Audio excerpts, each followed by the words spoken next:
เดี๋ยวคุณมาไปแม่น้องไผ่เขาไปกินน้ำกันน่ะ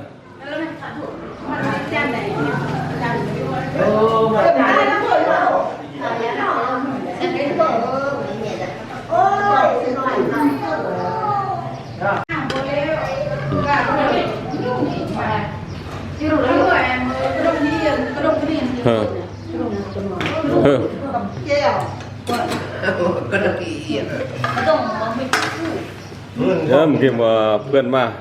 เดี๋ยวชวดเนี่ยส่งมาลำเม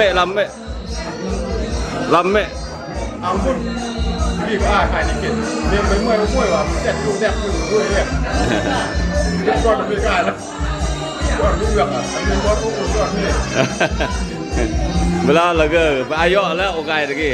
อายุกันไม่ดงเด้มาอายุเชือกแล้วกลางเลยจ้ะ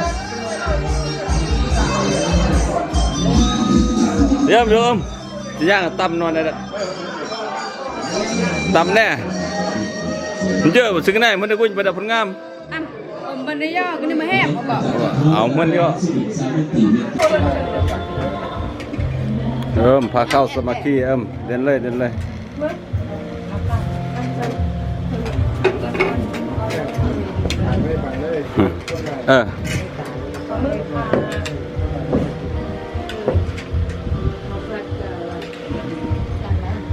มาแล้วมาเสียงมาตักโรเดอร์เนี่ยไม่เนี่ยตึบมาเอ็มเดี๋ยวมาอย่างนี้เนี่ยเรียดยาเนาะเด็กใช่ได้ข้าวผัดเลยมาศึกษาอย่างนี้เป็นไง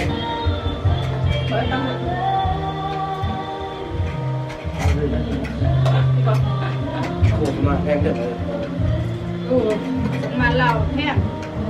ไม่ได้มาไม่ได้เจ้า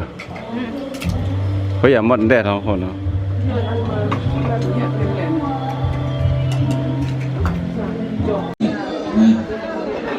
นี่เป็นสองศิลปินต้องแข่งเรื่องจัดเนาะนี่หรออาจารย์เสนอเนี่ยมาดิไกลแล้วยอดนายเราก็ตั้มจิ้มโต๊ะฮะอันนั้นพวกเจ้าเขาจะเอามาเคยหักแพงกันเด้อมียังก็ช่วยเหลือซึ่งกันและกันอะไรอยู่พี่น่ะ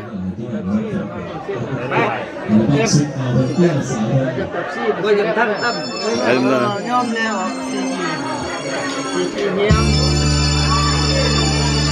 มีค่าเอาไว้เป็นตัวเด้คนนั้นก็น้องสายคือกันไงวะหน้ากันต่อยเยอะเลย โอ้ยเรากี่ไล่โอ้ยบอกว่าแม่นแท้กีฬาพวกย้อนเนี่ยเราได้เมียก่อนแม่นแหละมันรอดต้องได้เมียก่อนหรอยังผู้นึงอายเราฮันยังผู้นึงเองคือกันเนาะคือกันเดี๋ยวจะให้เบิ่งพวกเราไทยทำกัน